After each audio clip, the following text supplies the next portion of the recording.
Hi, welcome to my channel, Math Made Easy with Laurel. I'm Laurel, and in this video we're going to talk about how we find present value with compound interest.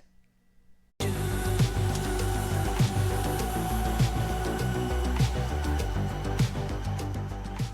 our last video we talked about the formula for compound interest. Future value is equal to present value times, in brackets, 1 plus r divided by n to the power of nt, where r is annual interest rate, n is the number of compound periods per year, and t is the time in years. So we were using this formula to find future value when we knew present value.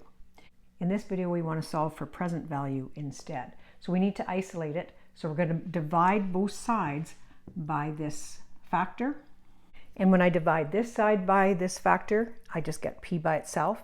When I divide this side by this factor, I end up with this. Now, instead of writing this in this form, I want to use negative exponents. Just a quick review of laws of exponents. If you have 1 over a squared, you can take it out of the fraction form and write that as a, but the power becomes negative. So a to the negative 2 is the same as 1 over a squared. So therefore, I can take this out of the denominator as long as I make my exponent negative.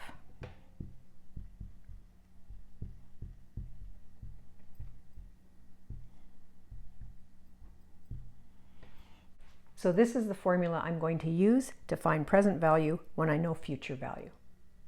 Let's take a look at some examples. What principal amount will have a maturity value of $7,000, so that's future value, after 2 years if it earns 6% compounded quarterly?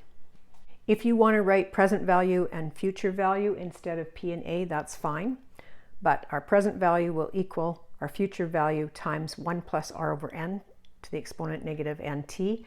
Let's define everything that we know. This is our maturity value, it's our future value, so it's going to be A. Our interest rate is 6%. It's compounded quarterly, so the number of compound periods in a year is 4. And the time is 2 years. Let's plug these values in, and we'll get present value equals 7,000 times 1 plus 0.06 divided by 4 to the exponent of negative 4 times 2. Unless you're comfortable entering this in your calculator and not making a mistake with that, I would probably simplify 4 times 2 and write negative 8 there. So to enter this into our calculator, we're going to go 7,000 times bracket 1 plus 0.06 divided by 4, end of bracket. You're going to raise it to the power of, so y to the x, and then we're going to enter our exponent. So we enter 8 and then we do the change sign afterwards, and then press equal, and the present value is $6,213.98. Second example says a payment of $2,500 is scheduled for a date 3 years from now. What would be an equivalent payment 6 months from now if the money is worth 5% compounded monthly? So if we take a look at a timeline, here's our present time. The money is worth $2,500 in 3 years or 36 months from now. We want to know, what is that money worth 6 months from now? So this is the future value, and this is going to be the present value. So before we plug into our formula, let's figure everything out. Our future value is 2,500. Our interest rate is 0.05. It's compounded monthly, so the number of compound periods in a year is 12. And our time from 6 months to 36 months, or half a year to 3 years, is 2.5 years. Now let's plug into our formula, and we get $2,500 times 1 plus 0.05 divided by 12 to the power of negative 12 times 2.5. And that can simplify to negative 30. On your calculator, 2,500 times bracket 1 plus 0.05 divided by 12, end of bracket, y to the x, 30, change sign, equals $2,206.82. Our last question says you can pay your property taxes early and get a $90 discount, or you can pay the full amount of $2,300 when payment is due 9 months from now.